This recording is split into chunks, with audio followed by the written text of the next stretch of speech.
तो एक एक करके पहले मैं आपको चैप्टर दिखा दूं कि कौन कौन से पढ़ने हैं हमको चैप्टर इसमें, तो फिर हम शुरू करते हैं। तो ये है विषय सूची। विषय सूची में इसमें 6 चैप्टर हैं इस वाली बुक में, और जो भाग 2 है इसी की, उसमें भी 7 से लेकर 12 तक हैं। तो टोटल 12 चैप्टर हैं। एक एक करके पहला चैप्टर है कैसे, कब और कहाँ। छोटा सा चैप्टर है, जल्दी ख़त्म हो जाएगा, हम कोई भी चीज़ छोड़ेंगे नहीं, क्योंकि अगर कोई चीज़ छोड़ दो तो बहुत सारे लोगों को ये लगता है कि ऐसा तो नहीं कोई इंपॉर्टेंट चीज़ छूट गई हो, तो छूटेगा कुछ नहीं। जो कुछ भी इंपॉर्टेंट है वो सब हम कवर करेंगे। तो चलिए स्टार्ट करते हैं। तो ये पहला चैप्टर है कैसे, कब और कहाँ, 8th क्लास के एनसीईआरटी का। तारीखें कितनी महत्वपूर्ण होती हैं। तो देखिए, जब तारीखों की बात होती है, हम लोगों ने जब 6th क्लास की एनसीईआरटी शुरू की थी तो वहाँ पर देखा था कि ईसवी क्या होता है, ईसा पूर्व क्या होता है, और उनमें डिफरेंस क्या होता है, किसको माना जाए। कि जैसे 326 ईसा पूर्व का मतलब क्या हुआ, कि मतलब जन्म से ईसा मसीह के जन्म से माना जाए कि उनकी मृत्यु से माना जाए। तो ये सब हम लोगों ने 6th क्लास की एनसीईआरटी का पहला चैप्टर, अगर आपको देखना है तो आप वहाँ से जाकर देख सकते हैं, हमने सब डिटेल में कवर किया था। यहाँ पर कोई इंपॉर्टेंट चीज़ें नहीं बताई गई हैं, लेकिन फिर भी जल्दी से पढ़ लेते हैं। एक वक्त था जब इतिहासकार तारीखों के जादू में ही खोए रहते थे। कब किस राजा की ताजपोशी हुई, कब कौन सा युद्ध हुआ, इन्हीं तारीखों पर गर्मा गर्म बहसें चलती थीं। आम समझ के हिसाब से इतिहास को तारीखों का पर्याय माना जाता था। आपने भी लोगों को यह कहते हुए सुना होगा, इतिहास तो बहुत उबाऊ है भाई, बस तारीखें रटते चले जाओ। क्या इतिहास के बारे में यह धारणा सही है? तो इसमें कोई शक नहीं कि इतिहास अलग अलग समय पर आने वाले बदलाव के बारे में ही होता है। इसका संबंध इस बात से है कि अतीत में चीज़ें किस तरह की थीं और उनमें क्या बदलाव आए हैं। जैसे ही हम अतीत और वर्तमान की तुलना करते हैं, हम समय का जिक्र करने लगते हैं, हम पहले और बाद में की बात करने लगते हैं। रोज़मर्रा की ज़िंदगी में हम अपने आसपास की चीज़ों पर हमेशा ऐतिहासिक सवाल नहीं उठाते। हम चीज़ों को स्वाभाविक मानकर चलते हैं, मानो जो कुछ हमें दिख रहा है वह हमेशा से ऐसा ही रहा हो। लेकिन हम सबके सामने कभी कभी अचंभे के क्षण आते हैं। कई बार हम उत्सुक हो जाते हैं और ऐसे सवाल पूछते हैं जो वाकई ऐतिहासिक होते हैं। किसी व्यक्ति को सड़क किनारे चाय के घूंट भरते देखकर आप इस बात पर हैरान हो सकते हैं कि चाय या कॉफ़ी पीने का चलन शुरू कब से हुआ होगा। रेलगाड़ी की खिड़की से बाहर झांकते हुए आपके जहन में यह सवाल उठता है कि रेलवे का निर्माण कब हुआ। रेलगाड़ी के आने से पहले लोग दूर दूर की यात्रा किस तरह कर पाते थे। सुबह सुबह अखबार पढ़ते हुए आप यह जानने के लिए उत्सुक हो सकते हैं कि जिस ज़माने में अखबार नहीं छपते थे, उस समय लोगों को चीज़ों की जानकारी कैसे मिलती थी। ओके, तो यहाँ पर है, ये एक चित्र दिया गया है यहाँ पर, जो कि है ब्राह्मण ब्रिटेनिया को शास्त्र भेंट कर रहे हैं। जेम्स रेनेल द्वारा तैयार किए गए पहले नक्शे का आवरण चित्र 1782। रॉबर्ट क्लाइव ने रेनेल को हिंदुस्तान के नक्शे तैयार करने का काम सौंपा था। तो ये नाम आप याद रखिए थोड़ा सा, रेनेल ने हिंदुस्तान का नक्शा तैयार किया था, और ये बनवाया किसने था? रॉबर्ट क्लाइव ने। भारत पर अंग्रेज़ों की विजय के समर्थक रेनेल को वर्चस्व स्थापित करने की प्रक्रिया में नक्शे तैयार करना बहुत महत्वपूर्ण लगता था। इस तस्वीर में बताया गया है कि भारत के लोग स्वेच्छापूर्वक अपने प्राचीन पवित्र ग्रंथ ब्रिटिश सत्ता की प्रतीक ब्रिटेनिया को सौंप रहे हैं, मानो वे उसे भारतीय संस्कृति की रक्षा के लिए आने का आग्रह कर रहे हों।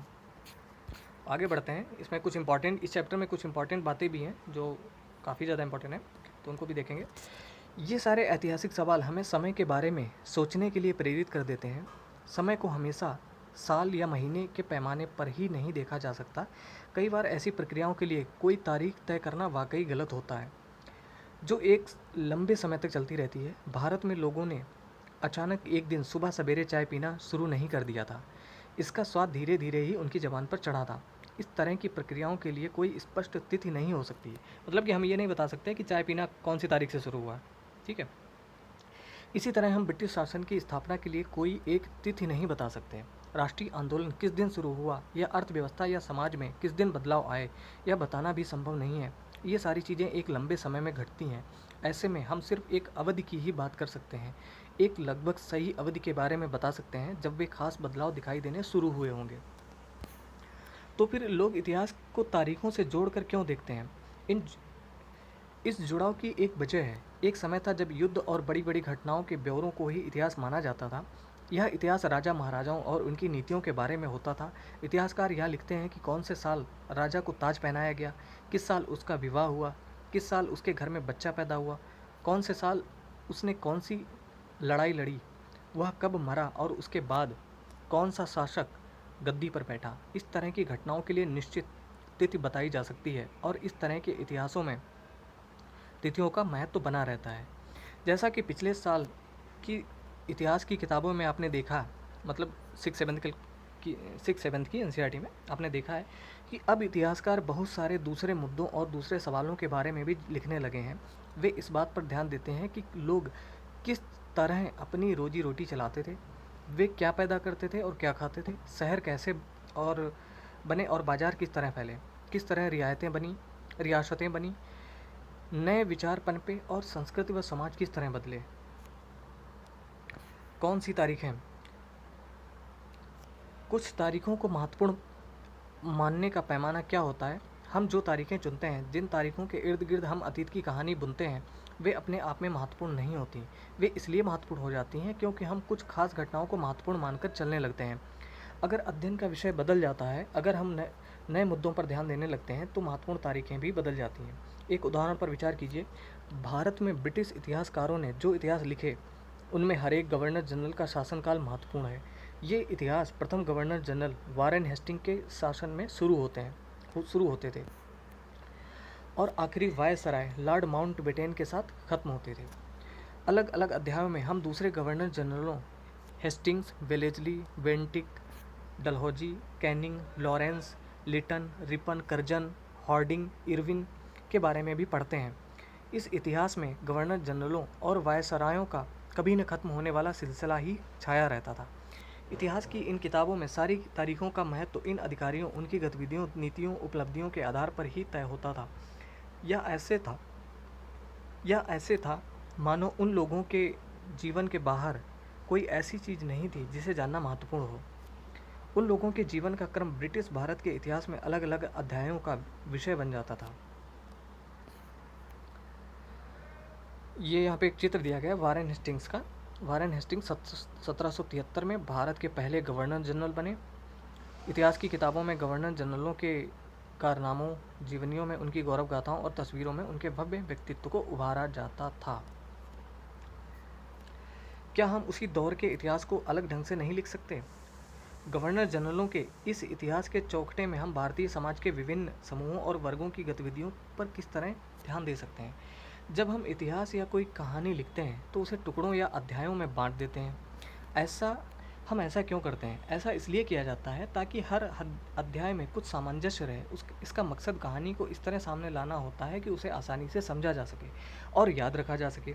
इस प्रक्रिया में हम सिर्फ उन घटनाओं पर जोर देते हैं जो उस कहानी को पेश करने में मददगार होती हैं। जो इतिहास गवर्नर जनरलों के जीवन के इर्द गिर्द चलता है, उसमें भारतीयों की गतिविधियाँ कोई मायने नहीं रखती, उनके लिए वहाँ कोई जगह नहीं होती। तो फिर क्या किया जाए? जाहिर है हमें अपने इतिहास का एक अलग खाका बनाना पड़ेगा। इसका मतलब यह है कि अब तक जिन तिथियों को महत्व तो दिया जा रहा था, वे महत्वपूर्ण नहीं रहेंगी। हमारे लिए नई तिथियाँ महत्वपूर्ण हो जाएंगी। हम अवधियाँ कैसे तय करते हैं? 1817 में स्कॉटलैंड के अर्थशास्त्री और राजनीतिक दार्शनिक जेम्स मिल, ये बहुत इंपॉर्टेंट नाम है, इसको आप याद रखिए। जेम्स मिल ने 3 विशाल खंडों में ए हिस्ट्री ऑफ ब्रिटिश इंडिया, ये पुस्तक का नाम है, आप याद रखिए, पूछा जा सकता है कि ए हिस्ट्री ऑफ ब्रिटिश इंडिया किसने लिखी थी, तो जेम्स मिल ने लिखी थी। ये स्कॉटलैंड के एक